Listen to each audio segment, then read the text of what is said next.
నూలు నూలులో శతాబ్దాల గౌరవం, పట్టు పరంపరకు ప్రతీక, సంప్రదాయానికి శాశ్వత చిరునామా సఖీ.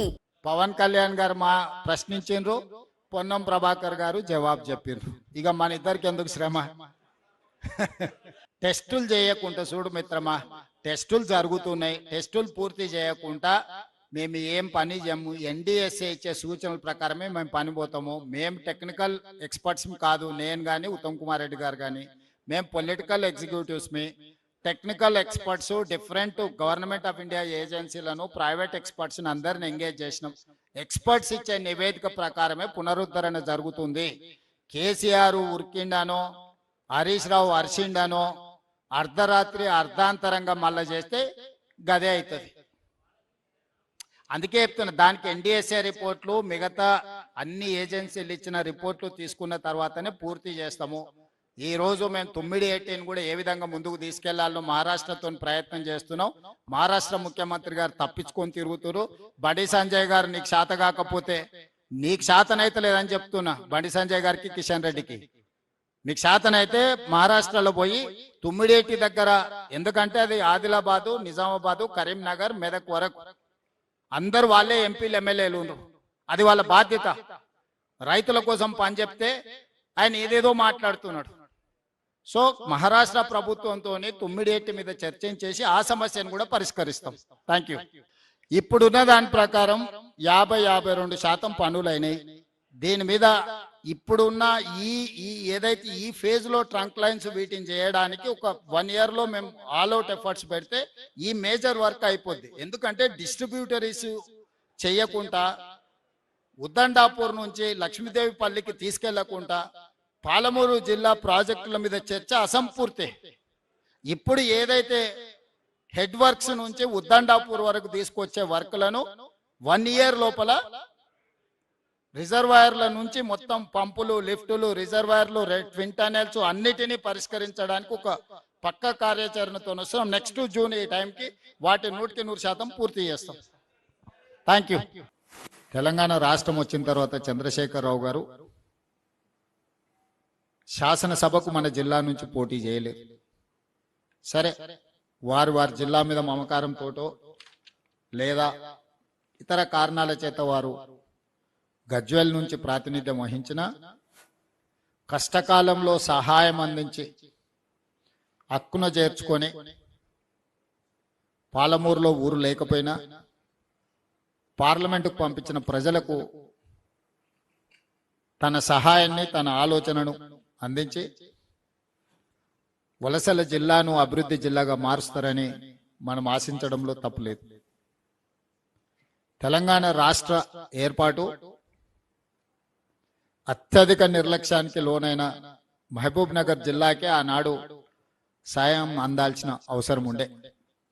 మిగతా జిల్లాల కంటే అన్ని విషయాలలో, విద్యలో కానీ, వైద్యంలో కానీ, సాగునీరు విషయంలో కానీ, తాగునీరు విషయంలో కానీ, కృష్ణానది జలాలు పూర్తిగా మన జిల్లాలోనే ప్రవహించిన ఎన్నడూ మనం ఆ నీళ్లను ఒడిసి పట్టుకున్న సందర్భమే లేదు.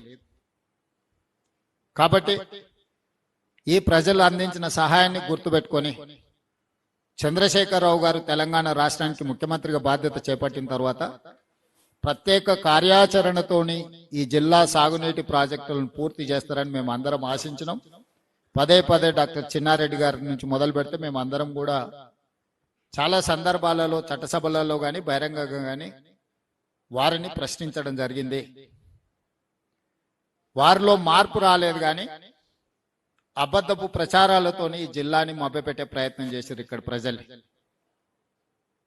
స్థూలంగా 2-3 విషయాలతో చంద్రశేఖరరావు గారు 10 సంవత్సరాల పరిపాలనలో సాగునీటి ప్రాజెక్టుల కోసము 1,81,000 కోట్ల రూపాయలు పనుల మీద ఖర్చు పెట్టినరు. అందులో 1,00,000 కోట్ల రూపాయలు కేవలం కాళేశ్వరం ప్రాజెక్టుకు, గోదావరి నది మీదనే ఖర్చు పెట్టడం జరిగింది. మిగతా డబ్బులు కొన్ని ప్రాజెక్టుల కోసం పాలమూరులో ఖర్చు పెట్టిన, ముఖ్యంగా పాలమూరు రంగారెడ్డి ఎత్తిపోతల పథకం అనేది అత్యంత కీలకమైన పథకం. ఎందుకు అని అంటే కల్వకుర్తి కానీ, భీమా కానీ, నెట్టెంపాడు కానీ, కోయిల్ సాగర్ కానీ లేదా ఇప్పుడు మనం ప్రారంభించుకున్న మక్తల్ నారాయణపేట కొడంగల్ ఎత్తిపోతల పథకం అన్ని కలిపితే కూడా పాలమూరు రంగారెడ్డి ఎత్తిపోతల పథకంతో సమానం కాదు. ఒక్క పాలమూరు రంగారెడ్డి ఎత్తిపోతల పథకమే 90 టీఎంసీల నీళ్లు. ఈ రోజు ఈ జిల్లాలో జూరాల నుంచి మొదలు పెడితే జూరాల, భీమా, నెట్టంపాడు, కోయిల్ సాగరు, అదేవిధంగా కల్వకుర్తి, మిగతా ప్రాజెక్టులన్నీ కట్టి పాలమూరు రంగారెడ్డిని పూర్తి చేస్తే ఈ జిల్లాకు దాదాపుగా 26 లక్షల ఎకరాల ఆయకట్టు ఇవ్వడానికి అవకాశం ఉండే.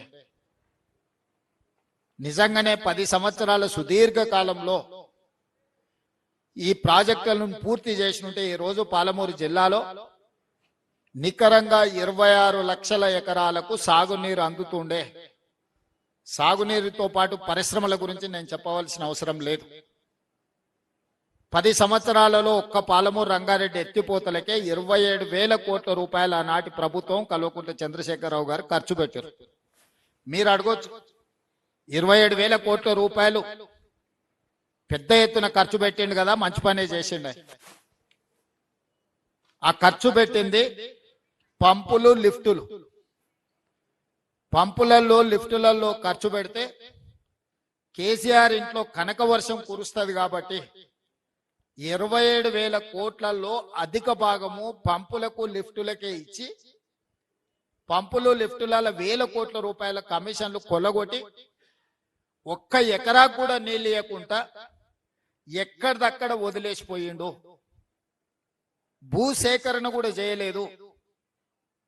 ఏ ప్రాజెక్టు నిర్మించాలన్నా, ఏ ప్రాజెక్టును పూర్తి చేయాలన్నా మొట్టమొదట భూసేకరణ అనేది అవసరం.